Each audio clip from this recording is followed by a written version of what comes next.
Convite à reflexão número 75. Ante a família maior.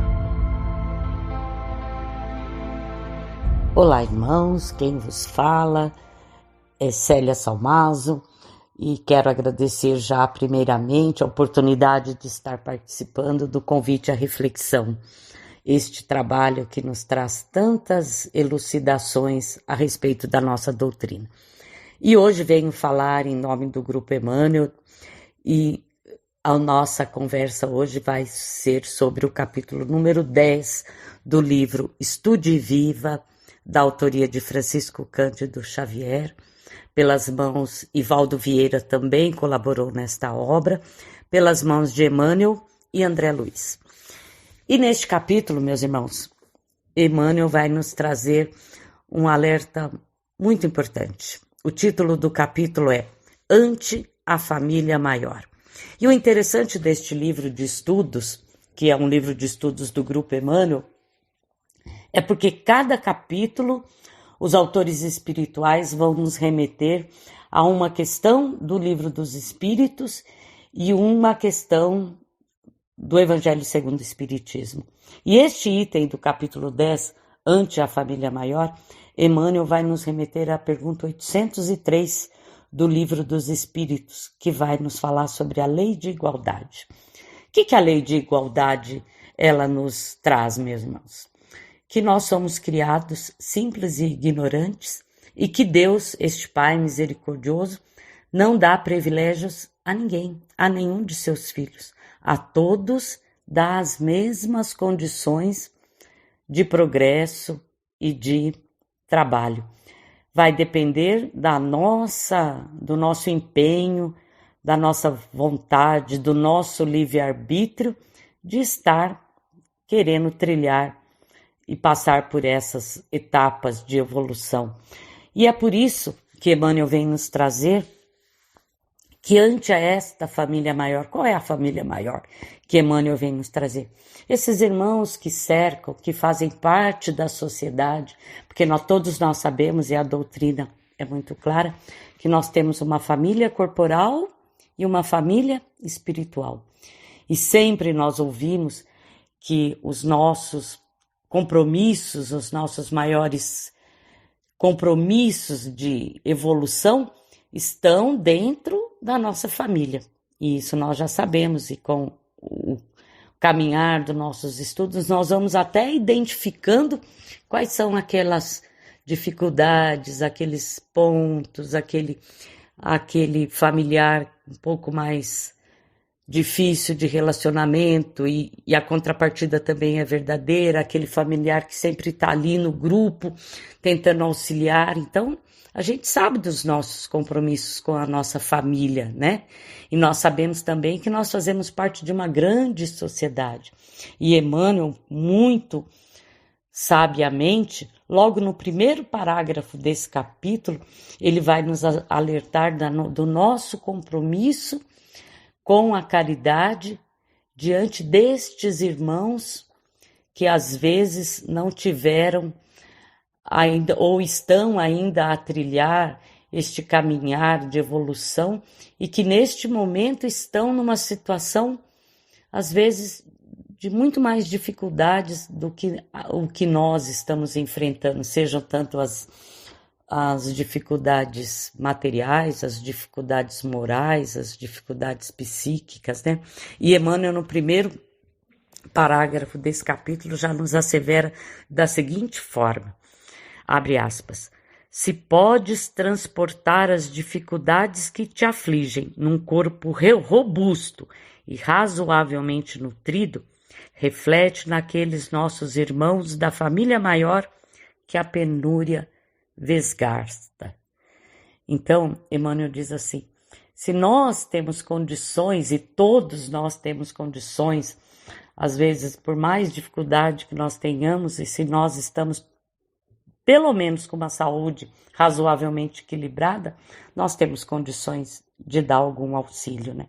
Aí ele diz assim, que nós não podemos nos permitir que todo às vezes esta sintonia da sociedade que tanto opina a respeito, né, das condições daqueles irmãos que às vezes estão aí pelas ruas em situação difícil, que nós não podemos nos deixar contaminar por este clima, né, que nós precisamos ter discernimento a respeito disso, né, que esses sentimentos não cerrem as portas do nosso coração na prática da caridade, né? Então ele assevera adiante: se algo possuis para dar, não atrases na obra do bem, nem te baseie nas aparências para sonegar-lhes cooperação.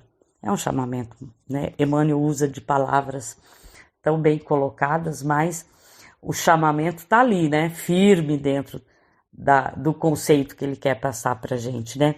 E ele diz assim que se nós temos condições de auxiliar, nós somos como os tutores dessas pessoas, né? Aquele porto seguro que pode oferecer, nem que seja um alento qualquer, para que possa ser um cais de esperança para aquelas pessoas, né? Aí depois ele faz um relato das diversas situações que esses irmãos que estão passando por esta provação, às vezes apresentam, e que nós, na nossa ingenuidade, ou na nossa falta de conhecimento, às vezes nós julgamos erradamente, né? Então ele lista assim, que muitos desses irmãos chegam e se apresentam agressivos, mas que nós não podemos julgá-los por especuladores da violência, porque por muitas vezes essa situação trouxe tanto sofrimento para aqueles nossos irmãos que isso já traz uma falta de perspectiva, né? Eles já não veem mais nenhuma solução, então se tornam agressivos, violentos, né? E a gente às vezes se afasta desses irmãos. Ele diz que outros são marcados por atos lastimáveis, hábitos lastimáveis que Emmanuel nos diz, são os vícios. Nós vemos aí nas reportagens da televisão aquela situação daqueles irmãos na Cracolândia, que lastimável, né? A condição daqueles, parecem pessoas totalmente fora da realidade ali, caminhando a esmo ali naquele local, né? E eles dizem que isso pode ser que eles estão há tanto tempo trilhando essas trilhas de sombras, que estão desenganados quanto à chegada de alguém que lhes faça alguma luz no caminho, e aí tombam desprevenidos à margem da sociedade. É o que a gente vê ali naquelas imagens quando temos a oportunidade de ver pela televisão aqueles irmãos vagando por aquelas ruas sem rumo, né? É que já estão há tanto tempo ali naquela sombra que eles não conseguem ver nenhuma luz. E às vezes nós nos deparamos também com aqueles irmãos que já se entregaram tanto às dificuldades que os hábitos de higiene não fazem nem parte do cotidiano deles, né? E que a gente às vezes nos causam tanta repulsa. Mas Emmanuel nos assevera: mas não creias por isso que vivam acomodados à impostura e ao relaxamento. Um a um carregam destita a enfermidade, tristeza e desilusão. Então já estão tão no fundo do poço, como nós dizemos, que a higiene é um item que passa desapercebido, né? Mas Emmanuel continua: não duvidamos que existam em alguns raros deles orgulho e sovinice.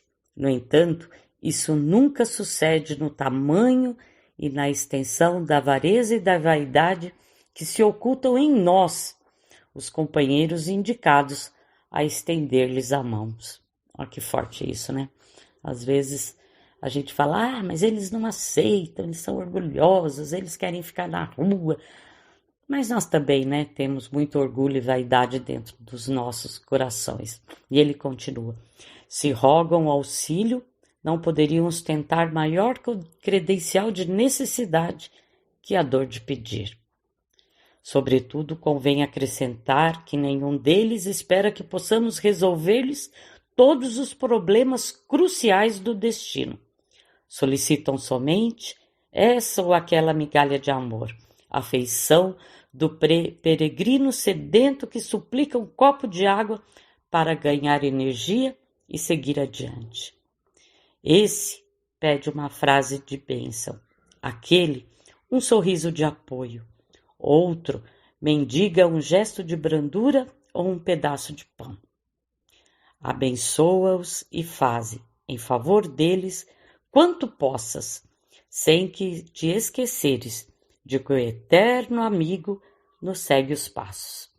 Em divino silêncio, após haver dito a cada um de nós na acústica dos séculos: em verdade, tudo aquilo que fizerdes ao menor dos pequeninos, é a mim que o fizestes.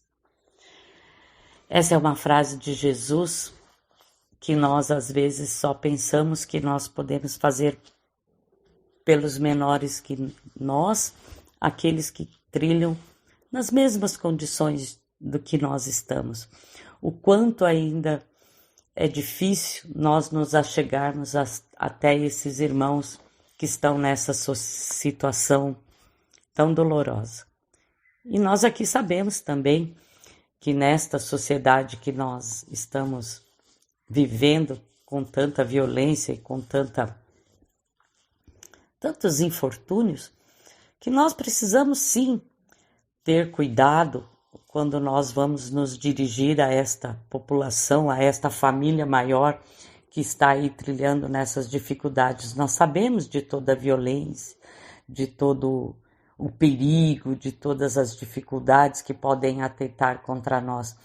Mas se ainda nós temos dificuldades de praticar esta caridade moral, que é ir lá, levar uma palavra de conforto, uma luz, como Emmanuel nos diz, nós já temos sim muitas condições de trabalhar na caridade material, de se juntar a um grupo como nós temos na nossa casa, este trabalho de tantas décadas do sopão. Sim, nós podemos ir lá, sim, nos juntar a este grupo de irmãos que faz este trabalho tão bonito de caridade e aos poucos irmos pelo menos tomando consciência de que esta situação desses irmãos é tão difícil, né? Porque uma coisa é nós vermos pelos meios de comunicação, pelas mídias sociais, esta realidade que dói muito no nosso coração.